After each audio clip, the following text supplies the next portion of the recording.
30,000 people turned up, swamping the 2,000 locals.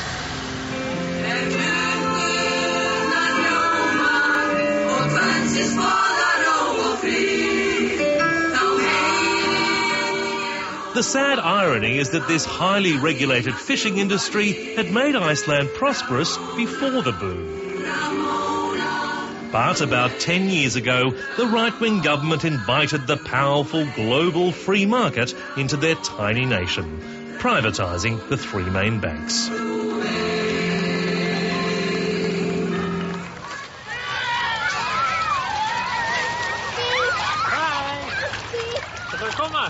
Gudni Johannesson is a political historian who's just written a book chronicling his country's fall. There was money floating around. They could ask for money everywhere and they got it. And before we knew it, we had banks which were about 10, 11 times the GDP of the country.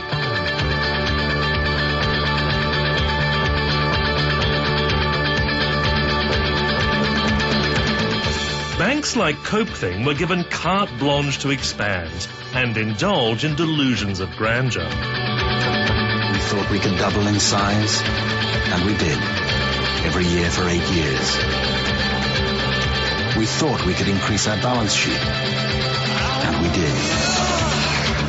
Top thinking is beyond normal thinking.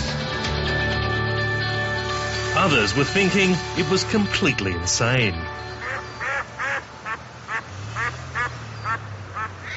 The average income of Iceland was something like 170%. That's almost twice the average income of the United States. Extraordinary. And I could see alarming parallels with... Robert Wade is a well-known British economist who studied the Asian financial crisis of 1997. It's not his first visit to Iceland. 2 years ago, after seeing the huge building boom here, he tried to convince Iceland's authorities that they were facing a similar debt-fueled disaster. They just politely dismissed what I was saying. They had the line that they had these young Vikings. They were operating fully in line with European regulations, and they had just discovered some secret, these young Vikings, which the rest of the world didn't know about.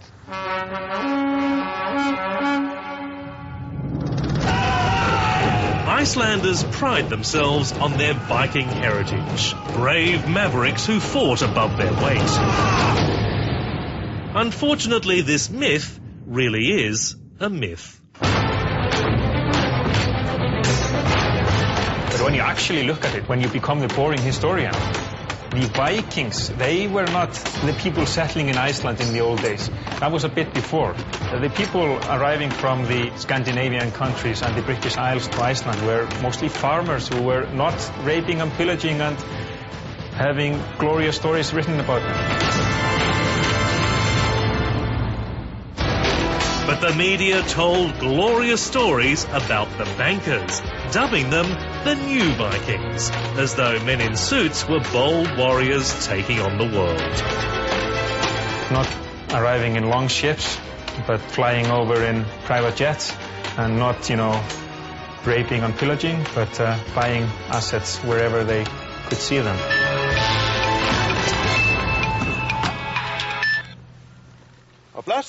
When the banks collapsed a year ago, Icelanders discovered it had all been fiction. But it's only now that they're realising their Viking heroes had actually plundered them.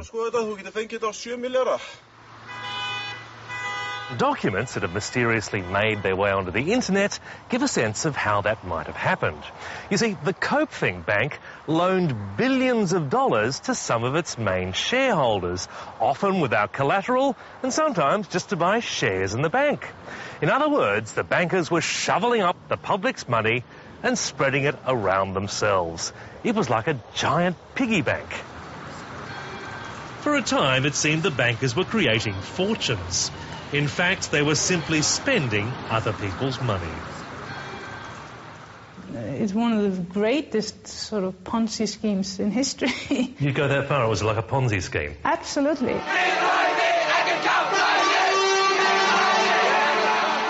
Birgitta Jonsdottir was one of the leaders of the winter protests that toppled the government.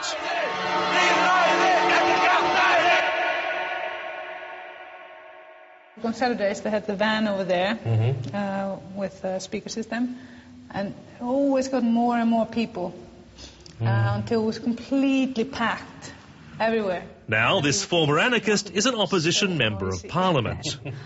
Many days. She believes, along with many other Icelanders, that the government wasn't just incompetent, it was corrupt. They're very dedicated. Some of the ministers from the government that collapsed had very close ties with these companies and the banks. And this was never really revealed properly. I mean, it's so huge. I mean, how is it possible that they allowed the Icelandic banking system to grow 10 times the size of our GDP? I mean, how is that possible unless you have somebody looking the other way and wanting to make money out of it? The banks became so big, they effectively took over the country. They were the guys in power. They were like the government within a state within a state. Yeah, yeah, definitely.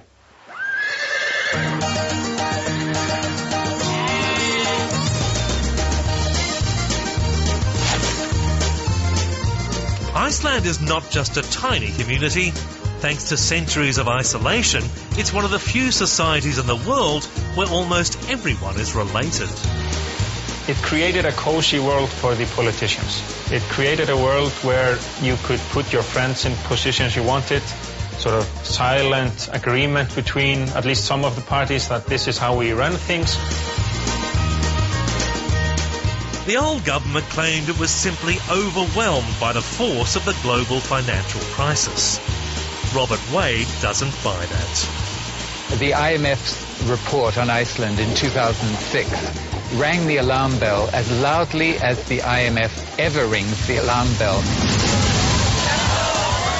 There was plenty of time in which the government could have begun to restrain these banks, but the point is the government bought into it, and probably government ministers had lots of money invested in these ventures as well.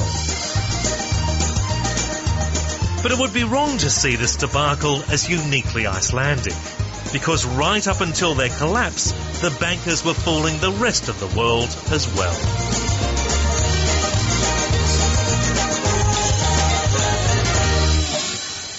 Now, because Iceland is so small, it wasn't long before the banks had sucked in all the money they could from the island.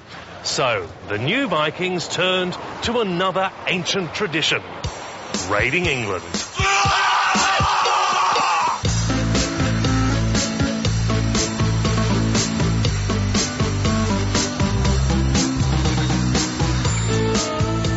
From 2005, the cashed-up Vikings hit London like a financial invasion, snapping up prestige businesses as if money were no object.